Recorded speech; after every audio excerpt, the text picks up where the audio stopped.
Like many of you this past Sunday night, I also tuned into America's most watched sporting event, the Super Bowl. There was a lot to talk about in this game, everything from the game itself, and real quick, let's just give a round of applause for this guy right here for an absolutely magisterial performance. Besides that, there was Travis Kelce going viral for yelling at his 65-year-old coach for not being put into the game. Besides that, there was Usher's atrocious halftime performance. Sure, his dancing was good, but if you actually enjoyed it, I'm worried for your overall cognitive ability because whoever was in charge of the microphone and the sound mixing deserves to be fired immediately. I don't know how you even heard him to begin with to enjoy it, and don't even think for a moment that I forgot about the Swifties, America's sweetheart. I swear, anytime the Chiefs touched the ball, they would pan over to her to show her reaction. And out of any celebrity that was there, the amount of times that they showed Taylor in comparison to everyone else was like 10 to 1. But I'm sure it's good for her overall brand and her marketing exposure, so I'll let that be. But the reason I'm making this video is that there was a point in the game that really stood out to me, and I think there's a lot of relevance to that point and self-improvement. It started with Patrick Mahomes is back on offense. Mahomes gives the ball to Isaiah Pacheco for an easy touchdown run. As he's entering to score a touchdown, he gets stripped, loses the ball, and it's back to the 49ers for their possession. The point that really stood out to me is when one of the defensive players on the Chiefs, he gathers the whole team together into a huddle and says, "We're beating ourselves. We're making the game harder." And this is something that really stood out to me because I think there's a lot of relevance to this point and self-improvement.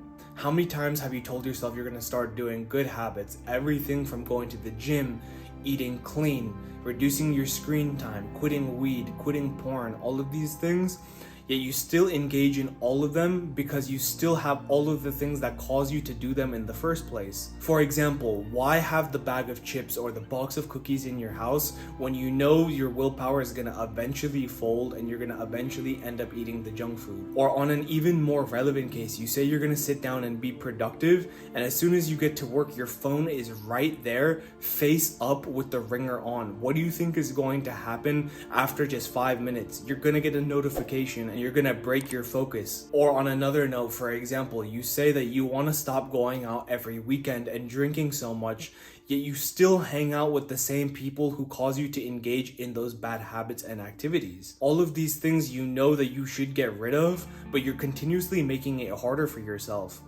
And the issue with this is that the more that you say you're going to engage in good habits, but you continue to do all of these bad things, you are breaking trust with yourself. What happens when you break trust with yourself is that you start entering like a negative baseline, because every time that you say that you're going to do something and you don't, you go to a negative point. And then when you say you're going to do it again and you don't, you go down further down the line. So anytime you actually want to engage in good habits, you're actually working yourself up from the negatives just to get back to a regular baseline level. You are literally making life harder and beating yourself by just making these stupid mistakes over and over again. And the reason I'm so passionate about it and speaking like this is because this is something that I struggled with so much until I really took self-improvement seriously. I would literally say I want to be productive and get a lot of work done, yet my phone was right there with the ringer on, and I would literally work for 30 seconds to a minute at a time. Something would pop up on my phone and my focus was broken. I've always had a sweet tooth, so I would always buy a bunch of cookies and sweets and keep them in the house, but I knew that they were bad for me, yet I still continued to buy them, go to the gym, and then come back and eat them, and I ended up eating 3, 4, 5 at a time. I still have a sweet tooth now, but the only difference is that I'm not gonna rely on willpower. I'm just not gonna have the thing in the house to begin with. And the reason I'm doing this is because if I say I'm gonna engage in a good habit, I'm gonna make sure I stick it through because I want to build that trust with myself. And I've done it so much to the point now where I'm actually at a positive level. Before, I was so much in the negatives that I had to work my way up just to get back to zero again. And that's what a lot of you guys have to do because you've broken your trust with yourself so many times by saying you're gonna do the thing and then not, and then you end up going back into the negatives. When I was doing SMMA, I literally told myself I would wake up early in the day, make 100 cold calls, and go to the gym right after. But then suddenly a friend would call me and say, "Do you want to hang out and play FIFA?" And then I'd be like, you know what?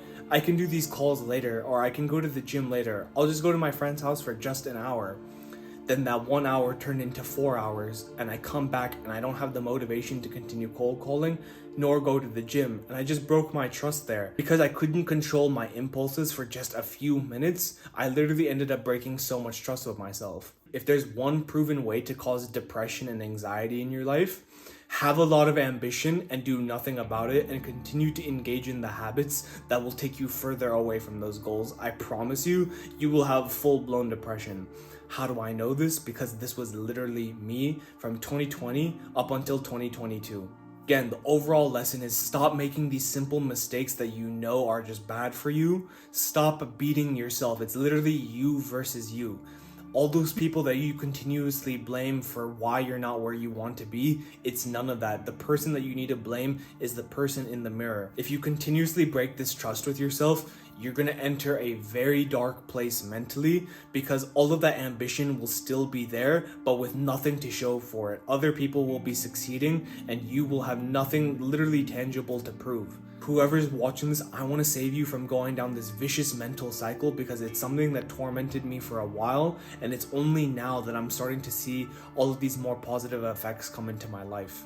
I know it's hard in the beginning to make all of these changes, but wait until you see how hard it is once you don't make these changes and you actually start living this vicious mental cycle that I talked about. As always, I hope you got a ton of value from this video, and if you did, please leave a like, comment, and subscribe, and I hope to see you guys in the next one.